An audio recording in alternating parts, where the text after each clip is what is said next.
자, 2차 방정식이 또 섞여서 나오긴 하네요. 2차 방정식 때문에 자, 우리가 또 여기서 또 주목해야 될 부분은 근과 계수의 관계입니다. 근과 계수의 관계.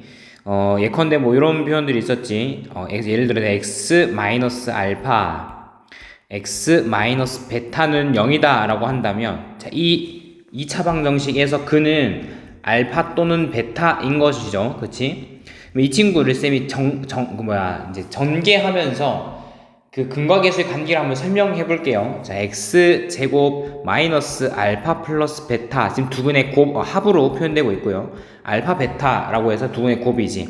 그래서 특이사항이 있다라고 한다면, 자, 여기는 합인데, 두근의 합인데 마이너스 합으로 표현되고 있고, 여기는 곱인데 플러스 곱으로 표현되고 있다. 다시 말해서 여기는 마이너스 알파 플러스 베타, 여기는 플러스 알파 베타의 모양을 하고 있는 것이고, 자, 이걸 생각하시면서, 자, 우리 계속 써먹을 테니까, 자, 이렇게 표현이 된다라는 것이고, 쌤 높아지면 한 번 더 얘기하는데, 예를 들어서 ax 제곱, 예를 들어서 ax 제곱, 이번에 그냥 이렇게 쓸게요. 플러스 bx 플러스 c는 0이다의 근과 계수의 관계로서 두근의 합은 어떻게 표현되느냐, 최고차항의 계수로 얘를 나눈 다음에 그놈으로 봐야 돼요. 다시 말해서 a분의 b인 것이고, 그놈에다가 마이너스 씌운 값이 두근의 합인 거야. 그리고 a분의 c이면서 여기는 플러스 1대가 두근의 곱이 되는 거예요. 자, 최고차항에 이렇게 이제 1이 아닐 때에 대한 얘기는 또 우리가 다시 한번 생각해 줘야 되는 부분이기는 하다. 여러분들 인지해 주시면서 1번 확인해 보도록 합시다. x제곱 마이너스 7x 플러스 8은 0이다를 또 이제 두근을 알파 베타라고 했으니, 자, 알파 베타에 대하여서 알파가 뭔지 베타가 뭔지 직접 구하실 필요는 지금은 없어요. 그냥 이제 구하시면서 필요한 부분만 근과 계수의 관계로 뽑아내시면 돼. 자, 이 친구 바로 계산해 주시면 로그 2의 합인이 곱으로 표현하고 있겠지. a 플러스 알파 플러스 1 베타 플러스 1, 다시 말해서 로그 2의 알파 베타 플러스 이렇게 플러스 알파 베타 1 이렇게 표현되고 있겠지. 자, 그럼 여기서 이제 근과 계수의 관계 나왔지. 봐봐, 알파 플러스 베타가 마이너스 7 이렇게 보이고 있으니 7이라는 것도 확인할 수 있고요. 알파 베타는 여기 8이라는 것도 확인할 수 있지. 여기서 알파 베타 여기 이만큼 있으니까 파란색으로 알파 베타는 8이라는 것도 확인할 수 있고요. 알파 플러스 베타 여기 있으니까 얘가 7이라는 것도 확인하시면서, 자, 로그 2의 8 플러스 7 플러스 1이면 몇이니? 16이죠. 얘는 4라는 것 바로 이렇게 처리하실 수 있을 겁니다. 자, 넘어가시고요. 6번 보도록 하자. x에 관한 2차 방정식, 저 친구의 두근이 알파 베타이고, 자, 2알파 로그 2알파 로그 2 베타의 곱이 1이다 라는 요 식을 풀으시면서 m의 값을 구하라 라고 했으니, 요것도 이제 주의해야 될 부분이 더하기가 아니라 곱이야. 곱으로 표현되어 있을 때에는 또 지수끼리 진수끼리의 합이나 차로 이렇게 표현할 수 있는 부분이 아니게 되는 거죠. 자, 그러니 여기서는 살짝 한번 생각을 하시면서 가야 돼. 자, x제곱 마이너스 mx 플러스 4, 지금 모양이 드러난 친구는 4죠. 그러면서 우리가 알 수 있는 건, 그럼 근과 계수 관계 속에 두근의 곱이 일단 4라는 사실만 확인할 수 있을 거야. 그치? 자, 그러하시면서 이게 이제 어떻게 보면은 조건이 되는 것이고, 얘를 쌤이 알파는 베타 분의 4라고 쓰는 순간 알파를 여기 대입하셔가지고 문자가 하나인 식으로 정리할 수 있을 겁니다. 이것도 많은 풀이법 중에 하나로 보시면 되고, 유일하지가 않아요. 쌤은 이렇게 풀어보는 거야. 그러니까 알파라는 놈을 여기 집어넣었을 때 로그 2의 알파 대신에 베타 분의 4로 표현하실 수 있고, 곱하기 로그 2의 베타가 1이다. 자, 요거 풀어달라는 소리니까 가보자.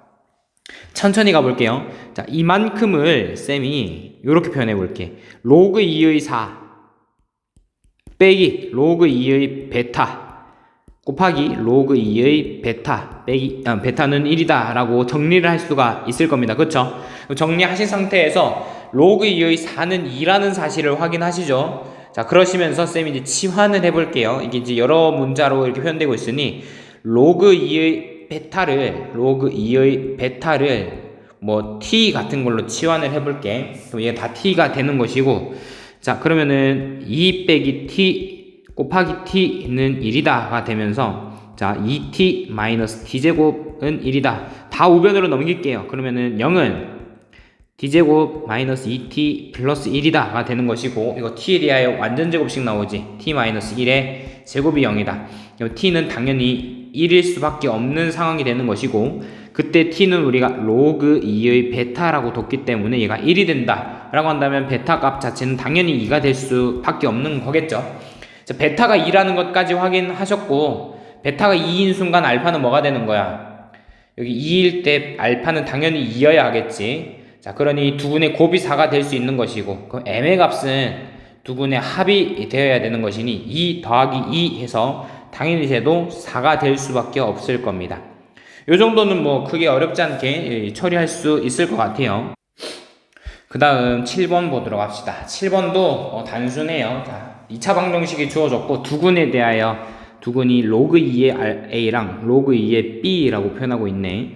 자, 그렇다면 지금 이제 2차 방정식 자체가 이렇게 까발려져 있으니 로그 a 근거계수 관계를 통해서 확인해 봅시다. 자, 로그 2의 a 더하기 로그 2의 b는 두군의 합은 여기에서 마이너스 붙인 상태에서 7로 표현되고 있죠. 그럼 7이란 소리고요.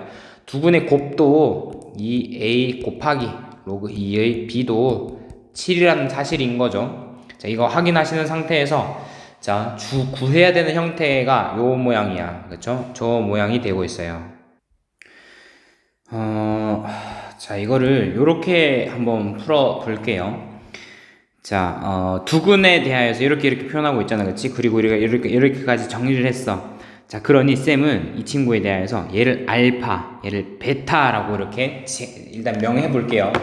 정하신 다음에 그러면은 이 식 자체를 이렇게 표현할 수 있을 거야. 알파 플러스 베타가 7이고요. 그치? 그 다음에 알파 곱하기 베타가 7이라고까지 정리할 수 있을 것이고, 그 다음에 요 구해야 되는 식조차도 알파랑 베타로 표현할 수 있어. 여기서는 잘 보셔야 돼.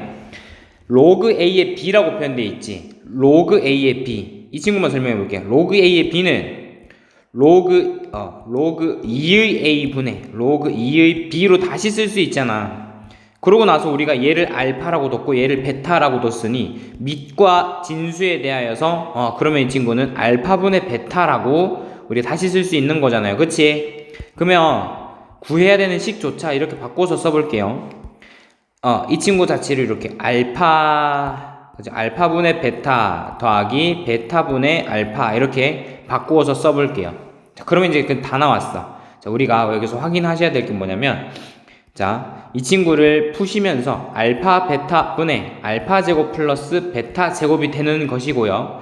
자, 이놈에 대하여서 지금 우리가 알고 있는 것은 얘네 둘입니다. 알파 플러스 베타랑 알파 베타, 그리고 알파 제곱 더하기 베타 제곱을 구해내야 돼요. 자, 그런데 지금 이 모양 자체가 우리 곱셈 공식 변형에서 여러 번 다뤘던 모양이야. 뭐냐면 알파 제곱 플러스 베타 제곱도 구해낼 수 있어. 그 값을 모르더라도 요 세 개 중에 두 가지만 알면 나머지 하나도 구할 수 있다라는 게 곱셈 공식 변형의 핵심이었지. 우리는 알파 베타도 알고 알파 플러스 베타도 아니, 걔네 둘을 가지고서 알파 제곱 플러스 베타 제곱을 구해냅시다. 자, 그럼 볼게요. 알파 제곱 플러스 베타 제곱 자체는 알파 플러스 베타 자체의 제곱에다가 2배의 알파 베타를 빼내면 되는 것이니 알파 플러스 베타 자체는 49였고요. 거기에다가 2알파 베타를 뺀다는 소리는 14를 뺀다는 소리이니 35가 되겠죠. 그치? 35입니다. 다시 말해서 알파 베타분의 알파 제곱 베타 제곱의 합은 알파 베타 7이니 7분의 35 하겠다는 소리고, 얘는 5다. 이렇게 표현이 가능하겠다라는 것이죠. 결국에는 우리가 어떻게 푸는지 접근하는지만 좀 잘 생각해 주시면 뭐 곱셈 공식을 쓰든 무엇을 쓰든 이렇게 한 번에 풀 수 있을 것 같아요. 자, 여기까지 하도록 하겠습니다.